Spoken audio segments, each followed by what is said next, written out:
How's life in Toronto?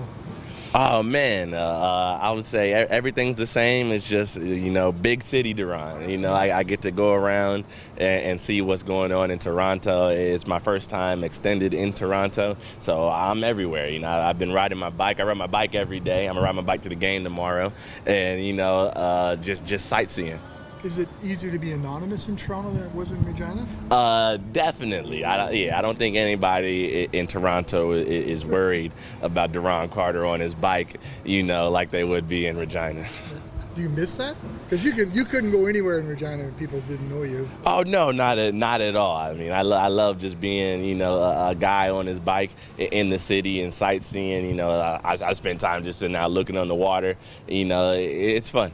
Well, also mentioned you eat in lots of places too, different spots. Yes. Have you found any hot spots? Well, I haven't found a singular hot spot like I had in Memories in Regina, but I'm looking. I'm going to all these different restaurants and trying to find my #1 spot. Have you been able to develop that rapport with the receivers with these guys that you did in Regina, going out for dinners and bowling and those kind of things? Yeah, definitely. I mean, in Toronto, everybody's so spread out, and it's kind of hard to get together. But we do a good job of getting everybody getting everybody together. I got my handshakes all ready for the guys for the game, and it's gonna be fun.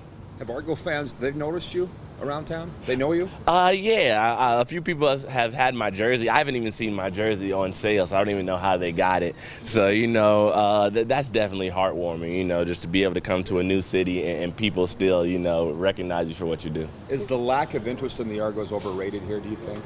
Yeah, I think it's very overrated. I mean, the last game I saw, they had the top blocked off, but the game was pretty much full.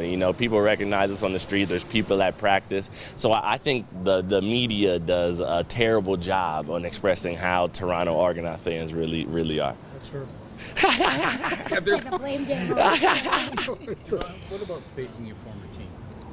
Oh man, it's cool. It happens. I've had to face a former team in Montreal before, and eventually, it just turns into a regular game. I'm sure, there'll be fireworks and everything at the beginning, but at the end of the day, it's just another regular season CFL game. And that's the way you're approaching it? Yeah. I mean, that's how I pretty much approach every other game. No, but you don't have an axe to grind with them or anything like that? No, I'm not an axe grinding guy. I don't think my axe skills are that well. But axe throwing is something in Canada that I've seen and I want to get into. We have a good spot in Toronto.